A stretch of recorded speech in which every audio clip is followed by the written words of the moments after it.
नमस्ते दोस्तों, आप सभी का स्वागत है मेरे YouTube चैनल पर। आज की वीडियो में हम देखेंगे स्टैंडर्ड 12th इंग्लिश इस सब्जेक्ट का पेपर पैटर्न जो महाराष्ट्र स्टेट बोर्ड ने हाल ही में डिक्लेयर किया है। अगर आपको पेपर पैटर्न पता हो तो आप अपनी पढ़ाई का पैटर्न या फिर प्लानिंग अच्छे से कर सकते हैं। तो चलिए शुरू करते हैं। First of all we discuss the distribution of marks as per the sections.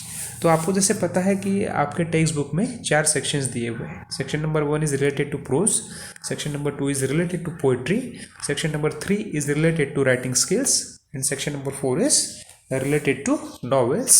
For prose there are 34 marks, for poetry there are 14 marks, for writing skills there are 16 marks, and section number 4 that is novel, and for novel there are 16 marks.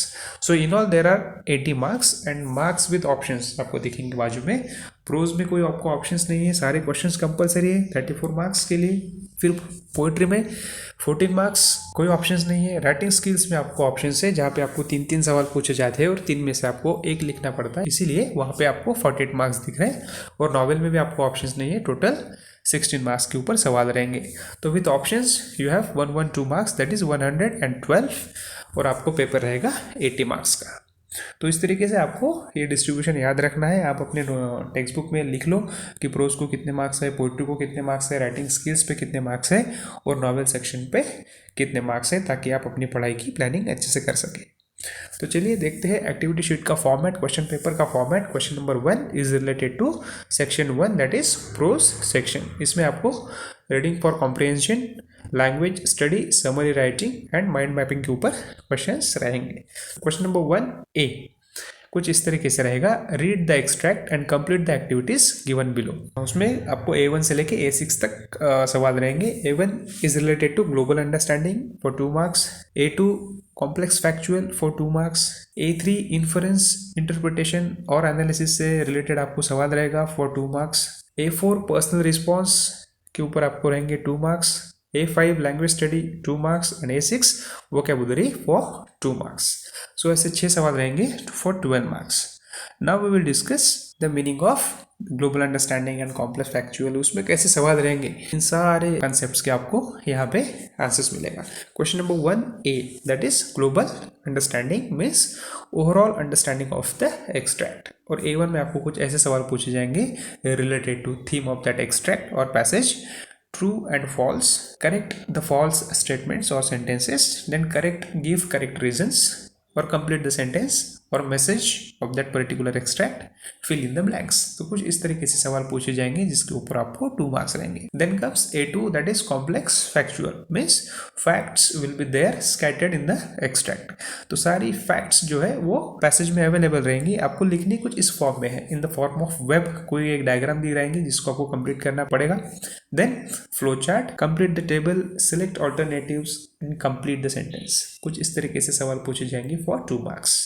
Then comes A3 that is inference interpretation or analysis।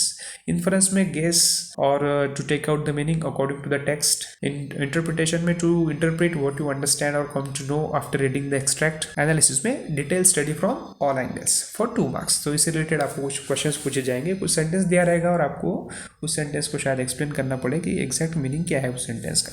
Then A4 personal response, जो बच्चों को लिखने में बहुत दिक्कत जाती है, जिसमें आपको अपने शब्दों में आंसर लिखना पड़ता है किसी क्वेश्चन का।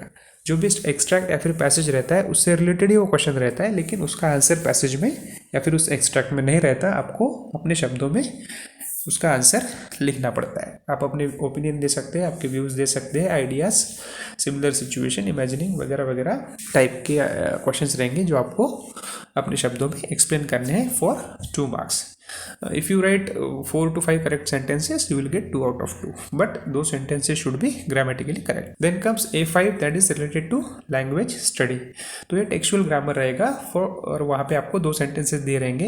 इंस्ट्रक्शन कुछ ऐसी रहेगी, डू एज डायरेक्टेड और ट्रांसफॉर्मेशन ऑफ सेंटेंसेज। जो आपको एक्सट्रैक्ट आया है उस पैसेज में से ही, उस एक्सट्रैक्ट में से ही आपको कुछ सेंटेंसेस रहेंगे और वही आपको as per the instructions change करने पड़ेंगे for 2 marks. Then comes vocabulary, जिसमें आपको word register, cross word puzzle, riddle, fill in the blanks, find a word, match the column, word form जिसमें आपको द नाउन फॉर्म और adjective form of the given words वगैरह पूछा जाता है for 2 marks. तो आपको ये जो है A1, A2, A3, A4, A5, A6 global understanding, complex factual, inference, interpretation, personal response, language study और वोकेबुलरी, ये जो है ये क्वेश्चन नंबर 2, फिर पोइट्री का question number A1, A2, A3, A4, A5, ये सारे के सारे सेम है। आपको याद रखना है कि किस तरीके से हमको सवाल पूछे जाते हैं ग्लोबल अंडरस्टैंडिंग में, कॉम्प्लेक्स फैक्चुअल में, इन्फरेंस, इंटरप्रिटेशन, एनालिसिस में, पर्सनल रिस्पॉन्स में, ये सब याद रखने हैं। हर जगह जो है A1 क्वेश्चन नंबर 1, 2 और पोइट्री में सभी का पैटर्न सेम है। Now question number 1B, language study non textual grammar for 4 marks. यहाँ पे आपको B1 में डू एज डायरेक्टेड और ट्रांसफॉर्मेशन ऑफ सेंटेंसेस ऐसे इंस्ट्रक्शन रहेंगी, जहाँ आपको 3 सेंटेंसेस दिए रहेंगे ग्रामर के ऊपर जो नॉन टेक्सुअल रहेगा। टेक्स्ट के बाहर के एग्जाम्पल्स आपको कुछ दिए जाएंगे, जैसे कि use appropriate article, use appropriate prepositions और डायरेक्ट इनडायरेक्ट स्पीच से रिलेटेड कोई सेंटेंसेस आपको आ सकते हैं, और अलग अलग ग्रामर के जो टॉपिक्स है उससे रिलेटेड सेंटेंस आएंगे आपको 3 सेंटेंसेस जो आपको अटेम्प्ट करने हैं। फिर आएगा इसी क्वेश्चन में B2 part, spot the error, जिसमें एक सेंटेंस दिया रहेगा जिसमें कुछ एरर रहेगी, छोटी मोटी एरर रिलेटेड टू आर्टिकल्स और रिलेटेड टू प्रेपोजिशंस और रिलेटेड टू हेल्पिंग वर्ब्स वगैरह वगैरह। इससे रिलेटेड हल्का सा कोई एक छोटी सी एरर रहेगी सेंटेंस में, उसको आइडेंटिफाई करके आपको करेक्ट सेंटेंस लिखना है यहाँ पे। तो इस तरीके से question number 1A total marks है 12 और क्वेश्चन नंबर 1B को है 4 marks. So in all there are 16 marks for question number 1। अब चलिए देखते हैं क्वेश्चन नंबर 2A। इंस्ट्रक्शन कुछ ऐसे रहेगी, read the extract and complete the activities given below. ये रहेगा आपका अनसीन पैराग्राफ, अनसीन एक्सट्रैक्ट, जो टेक्स्ट के बाहर आएगा, बाहर से रहेगा, मतलब टेक्स्ट में जो आपको लेसन है उसमें से ये पैराग्राफ नहीं रहेगा, बाहर का पैराग्राफ रहेगा। टोटल मार्क्स है 18। चलो देखते हैं कैसे। जैसे कि मैंने बोला था A1, A2, A3, A4, A5, A6 global understanding, complex factual, inference, interpretation, analysis, personal response, language study and vocabulary, इसमें आपको 2 मार्क्स रहेंगे, टोटल 12 मार्क्स। इसकी मीनिंग इसके पहले वाले स्लाइड में मैंने एक्सप्लेन की है, वैसे ही कुछ सवाल यहाँ पे भी रहेंगे। फिर आता है question number 2B, summary writing for 3 marks. तो आपको इंस्ट्रक्शन कुछ ऐसे रहेगी, right the summary of the above extract with a suitable title with the help of given points और हिंट्स। मतलब जो अनसीन पैराग्राफ आपको आया है उसी पैराग्राफ में से कुछ पॉइंट्स आपको दिए रहेंगे और उसी पॉइंट्स को आपको एक्सप्लेन करना है समरी राइटिंग में। तो इसका डिस्ट्रीब्यूशन ऑफ मार्क्स कुछ इस तरीके से है, covering of all points 1 mark, language and vocabulary 1 mark, and for grammar there is 1 mark. So if you cover all the points you will get 3 marks in summary writing. So in all there are 3 marks. तो ये topic बहुत ही आसान है, अगर आप अच्छे से लिखेंगे, टाइटल देंगे तो आप 3 में से 2, अगर आप ग्रामेटिकली सारे सेंटेंसेस करेक्ट है, अगर आप सारे पॉइंट्स कवर करते हो तो तो आपको 3 में से 3 मार्क्स स्कोर करना बहुत आसान होता है। तो अब देखते हैं question number 2C, that is mind mapping. इसमें आपको develop mind mapping frame, design using your ideas, thoughts, concepts to illustrate और develop on the given topic. In short, it is the graphical way to represent ideas and concepts. तो यहाँ आपको कोई point दे रहेंगे, कोई एक आइडिया दी रहेगी जो आपको ग्राफिकल वे में प्रेजेंट करनी है। If you cover all the points you will get 2 marks and for your presentation there is 1 mark. In all there are 3 marks for this topic. For example, if the topic is और idea is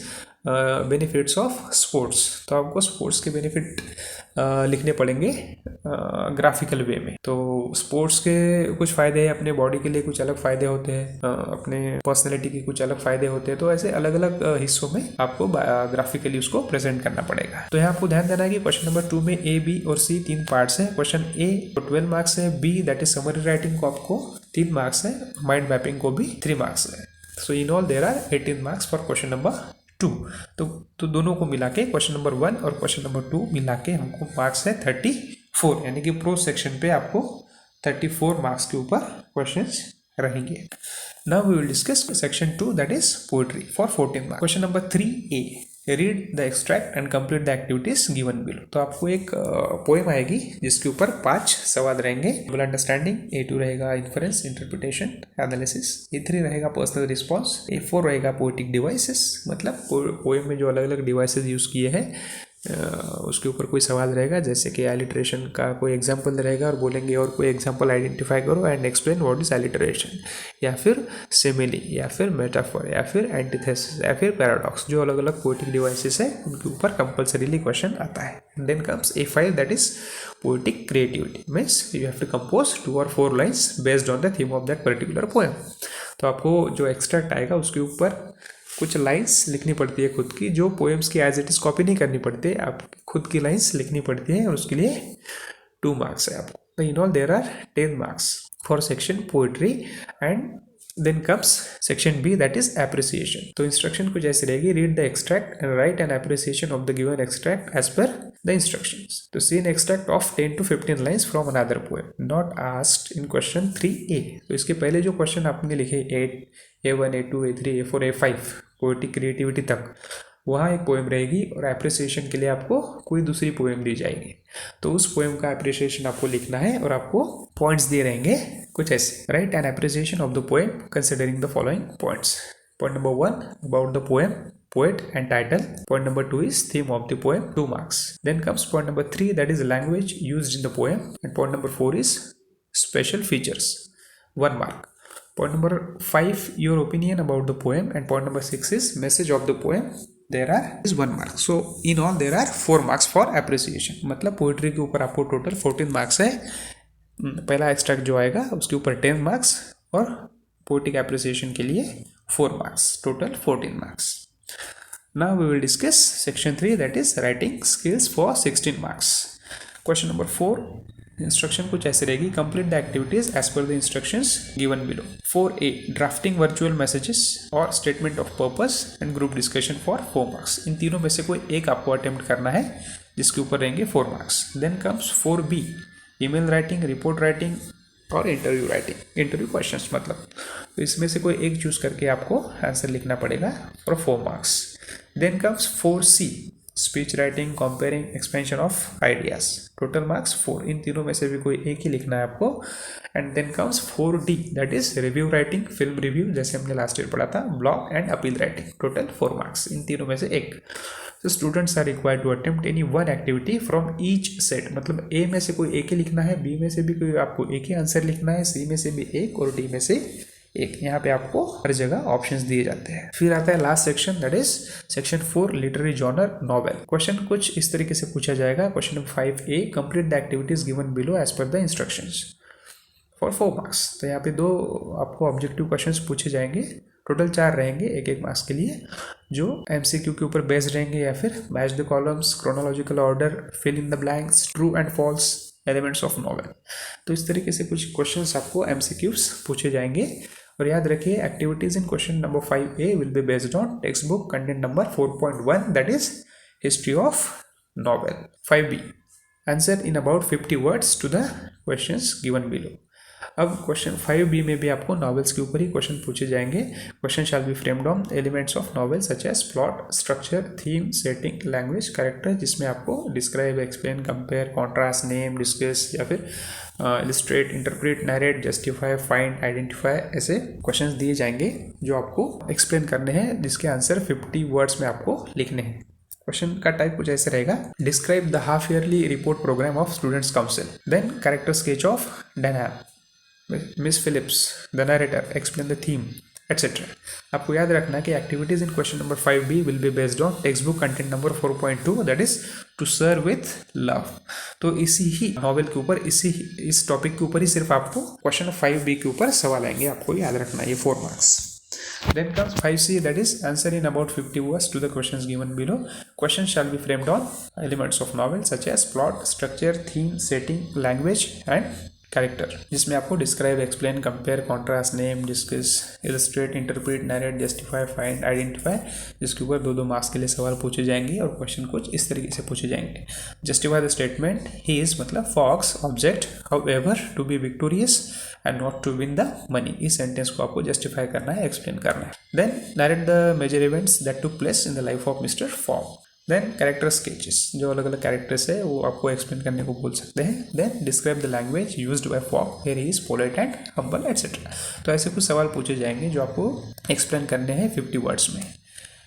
तो activities in question 5B will be based on text book content number 4.3 that is around the world in 80 days। तो आपको ये चीज़ याद रखनी है यहाँ। Question number 5D, answer in about 50 words to the questions given below. Question shall be framed on elements of novel such as plot, structure, theme, setting, language, character, pattern। Same है। देखिए novel के ऊपर जो सवाल है 4.2 to serve with love, 4.3 around the world in 80 days and 4.4 that is the sign of 4। इन तीनों भी नॉवेल्स के ऊपर का जो स्ट्रक्चर है क्वेश्चंस का वो सेम है। Describe, explain, compare, contrast, name, discuss, illustrate, interpret, narrate, justify, find, identify. Question कुछ इस तरीके से पूछे जाएंगे। Narrate in your own words the visit of Miss Morstan at Sherlock Holmes place. Then character sketches, जो important characters है उनको आपको एक्सप्लेन करना पड़ सकता है, कोई कैरेक्टर पूछेंगे आपको। Write the central idea of the novel, the sign of 4 etcetera. तो कुछ इस तरीके से सवाल पूछे जाएंगे जिसको आपको एक्सप्लेन करना है 50 वर्ड्स में। आपको याद रखना है activities in question 5B will be based on text book content number 4.4 that is the sign of 4। तो जैसे जैसे आपके टॉपिक्स है नॉवेल में 4.1, 4.2, 4.3 और 4.4, इनका जो सीक्वेंस है कुछ इसी सीक्वेंस में आपको सवाल पूछे जाएंगे 4 मार्क्स के लिए। तो आपको ये चीज़ याद रखनी है। So in this way total there are 80 marks for paper and for oral exam there are 20 marks. So total there are 100 marks for subject English. So मैं आशा करता हूँ आपको ये पेपर पैटर्न समझा होगा। पेपर पैटर्न अगर पता है तो जैसे मैंने पहले बोला था, आप अपनी पढ़ाई का भी पैटर्न या फिर प्लानिंग डिसाइड कर सकते हैं। अगर आपको वीडियो अच्छा लगा है तो मेरे चैनल को ज़रूर सब्सक्राइब कीजिए। Thank you very much.